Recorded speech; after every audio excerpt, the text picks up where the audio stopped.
Hi friends, ఈ మామిడి రకం వచ్చేసి మియాజాకి మ్యాంగో. ఇది చాలా ఫేమస్ అనమాట.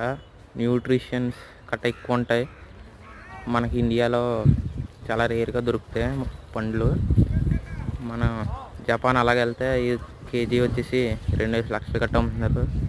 ఈ మామిడి రకం మా దగ్గర చాలా తక్కువ రేటుకి అమ్ముతున్నాం. మేము ఆంధ్రప్రదేశ్ నుంచి కడియం మండలం బుర్లాంక్ నుంచి శ్రీనివాస నర్సరీ. మా దగ్గర తక్కువ రేట్లు దొరుకుతాయి ఇలాంటి మామిడి రకాలన్నీ. Thank you.